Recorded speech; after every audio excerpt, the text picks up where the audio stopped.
and how to move through stuck places in our life, utilizing EMDR. Okay, so I'm going to tell y'all what that is.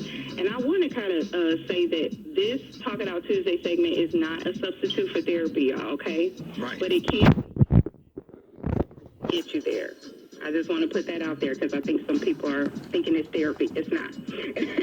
So I'm going to share with y'all what EMDR is. EMDR stands for Eye Movement Desensitization and Reprocessing. And it's an evidence-based psychotherapy approach. It was created actually by a woman named Francine Shapiro back in the 80s. So this is not your traditional form of talk therapy. Nothing wrong with talk therapy. But in EMDR therapy, we utilize a special protocol, and this helps our clients alleviate physical and emotional distress that's caused by traumatic memories, and essentially it helps to heal trauma, right?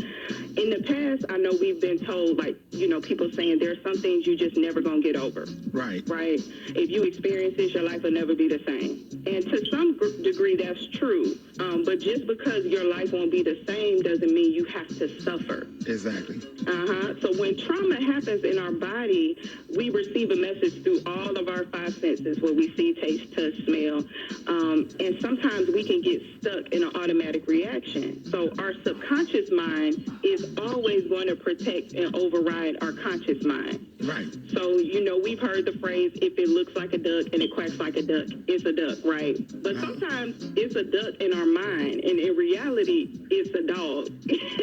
Okay. So the foundation of EMDR rests on the adaptive information processing model, which basically supports that our brains are capable of healing the same way like our bodies heal. Like, Ricky, so if you were to cut yourself, your body is going to naturally start that process of healing.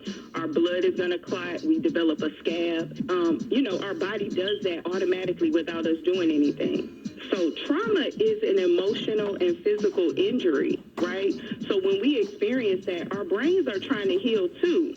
Right. But what happens is the same way we care for a wound, like we clean it up and do what we need to do for it, we don't do that. We don't care for the wounds of our mind because we're not taught how to do it.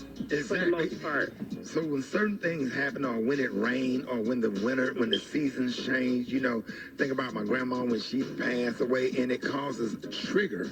And I think that people that have lost loved ones, that is real trauma. But we're trained and conditioned to that time heals all wounds, to get over it, and God will heal you in time. And we never get any type of therapy, any type of healing for the funeral director's rolling your grandmama casket out of that church. Just plain and simple. That's traumatizing. And our bodies can heal, you know, from that. It doesn't mean we do away with it or we get over it, but we learn we can get through it. And EMDR is a protocol that helps us get through it, right? Because we talk a lot about cycles and generational curses, right? And intergenerational trauma and toxic relationships. Right. All of those are hot topics right now. We've covered them all. But we got to consider, how did those things originate? And often